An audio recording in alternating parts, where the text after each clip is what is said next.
નમસ્તે વાલા વિદ્યાર્થી મિત્રો, આજે આપણે વાત કરવાના છે એકમ કસોટી. જે દ્વિતીય સત્રની એકમ કસોટી શરૂ થશે તે દ્વિતીય સત્રની એકમ કસોટીની વાત કરીશું.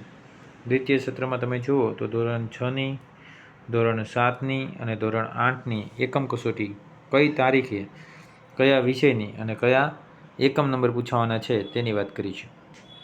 વિડીયોને છેલ્લે સુધી જોજો. શરૂઆત થશે 21 ડિસેમ્બરથી, એટલે આજથી 1 મહિના પછી તમારી એક્ઝામો શરૂ થવાની છે એકમ કસોટીની. ધોરણ 6ને પહેલું પેપર જે રહેવાનું છે તે ગુજરાતીનું રહેવાનું છે.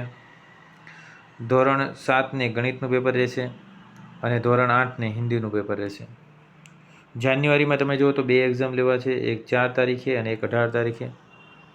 તેમાં 4 તારીખે ધોરણ 6ને ગણિત અને 18 તારીખે હિન્દીનું.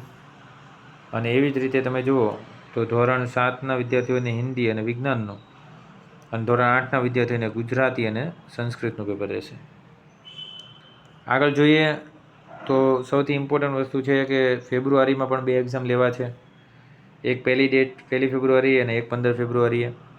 ધોરણ 6ના વિદ્યાર્થીઓને વિજ્ઞાન અને સંસ્કૃત, ધોરણ 7ના વિદ્યાર્થીઓને સંસ્કૃત અને સામાજિક વિજ્ઞાન, અને ધોરણ 8ના વિદ્યાર્થીને સામાજિક વિજ્ઞાન અને અંગ્રેજીની પરીક્ષા લેવાશે. એવી રીતે તમે જુઓ તો માર્ચમાં પણ 2 એક્ઝામ લેવા છે, એક 1 માર્ચે અને એક 15 માર્ચે. 1 માર્ચે જે એક્ઝામ લેવા છે એ સામાજિક વિજ્ઞાન અને અંગ્રેજી ધોરણ 6ની, અને ધોરણ 7ના વિદ્યાર્થીઓને અંગ્રેજી અને ગુજરાતીની, અને ધોરણ 8ના વિદ્યાર્થીઓને વિજ્ઞાન અને ગણિતની લેવાશે. આ હતું તમારું સરસ એવું કાર્યક્રમ, જે ધોરણવાર સામયિક મૂલ્યાંકન કસોટી જે લેવાની છે તેમનો કાર્યક્રમ હતો. આને રિલેટેડ કોઈ ડાઉટ હોય તો તમે કોમેન્ટ સેક્શનમાં કોમેન્ટ કરી શકો છો. અને બીજું સૌથી ઇમ્પોર્ટન્ટ, આ જે એકમ નંબર છે એને પ્રોપર તૈયારી કરો તો તમને મેક્સિમમ માર્ક્સ મળશે. માર્ક્સ મેળવવા માટે મહેનત કરવી પડે, તો તમે મહેનત કરશો તો તમને માર્ક્સ મળશે. કોઈ ડાઉટ છે એકમમાં તો પણ તમે પૂછી શકો છો. આ વિડીયોને છેલ્લે સુધી જોયો તેની માટે તમારો આભાર. આવા જ પ્રકારના વિડીયો જોવા માટે ચેનલને લાઇક, શેર અને સબસ્ક્રાઈબ કરી રાખજો.